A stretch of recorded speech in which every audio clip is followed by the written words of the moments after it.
Hey guys, in this session we're going to be looking at all achieved questions from 2011 for all three papers.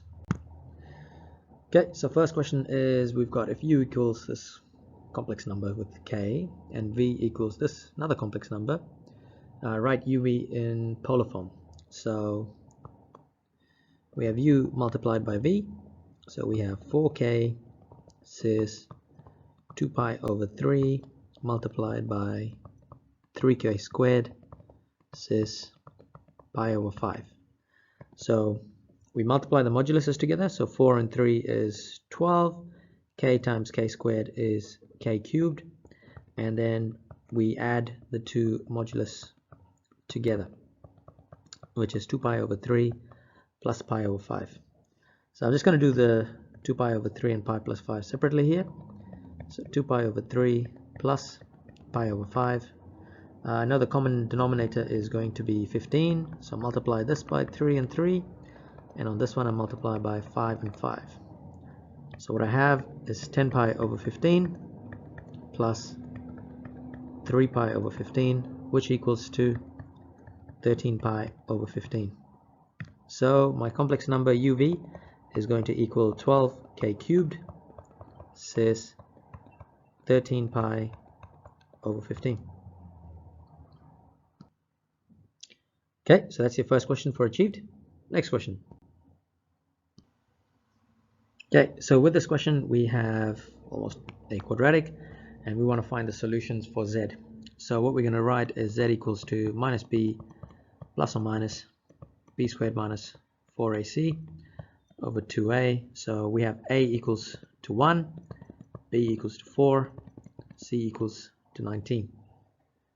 So then z equals negative 4 plus or minus b squared is 4 squared minus 4 times 1 times c, which is 19, and the whole thing divided by 2. So we have negative 4 plus or minus 16, 38, 76 over 2. So this could be written as negative 4 plus or minus square root of negative 60 over 2. So we can write negative 60 as 60i squared, and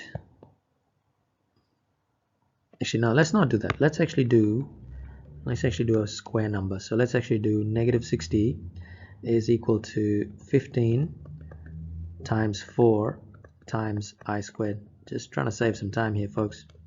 So this will be negative 4 plus or minus square root of, well, square root of 4 is 2, square root of I squared is I, and square root of 15 I'm just going to leave it as it is, and that's all divided by 2.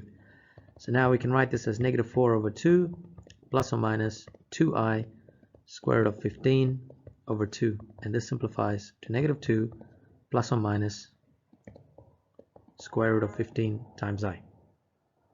Okay, now the achieved question. Okay, if we go to the next one, folks. Okay, so with the first question, I'm going to put this as f and g, which means f dash is equal to 6 and g dash is equal to 2 times 1 plus x squared to the power of 1 multiplied by differentiation of whatever inside the bracket is, which in this case is going to be 2x.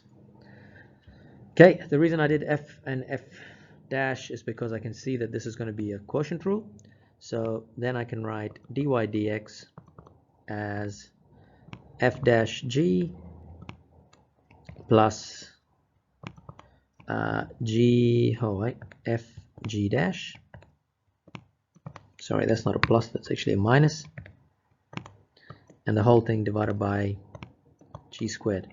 So dy dx is going to be, what is it, f dash is 6, so 6 multiplied by 1 plus x squared to the power of 2 minus 6x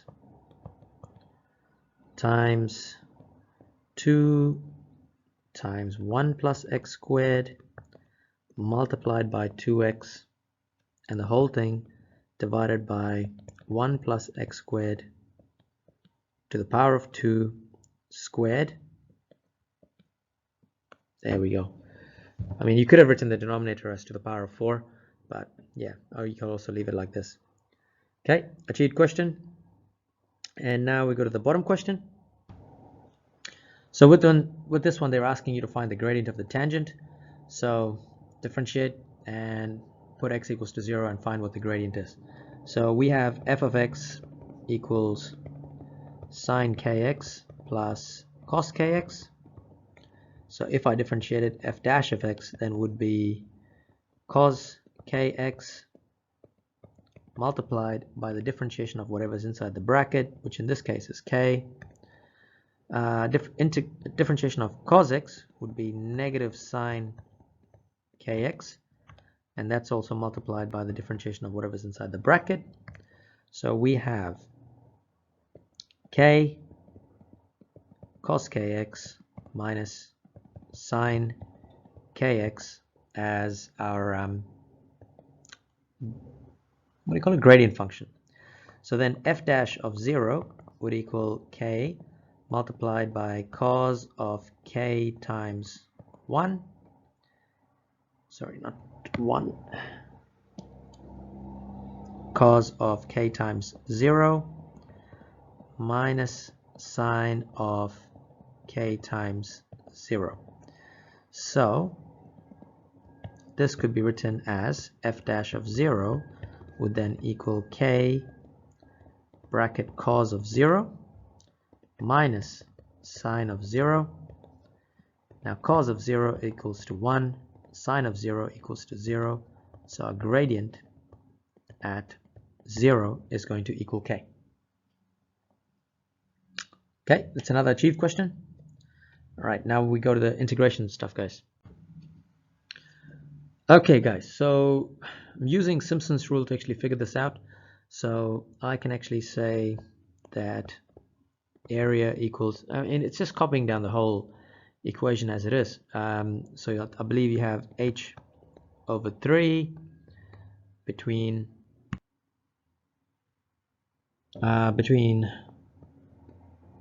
y0 plus 4y1 plus 2y2, and you just kind of literally follow the equation as it is. So this could be written as 0.25 over 3, and that's between 0.71 plus 4 times 0.34 plus 1.84 plus 1 plus 2 times 0.78 plus 1.63, and of course that first term, which is a 0. So when you simplify this, you actually end up with 1.52 as your final answer. And that's it for an achieved in this question. Okay, go to the next question.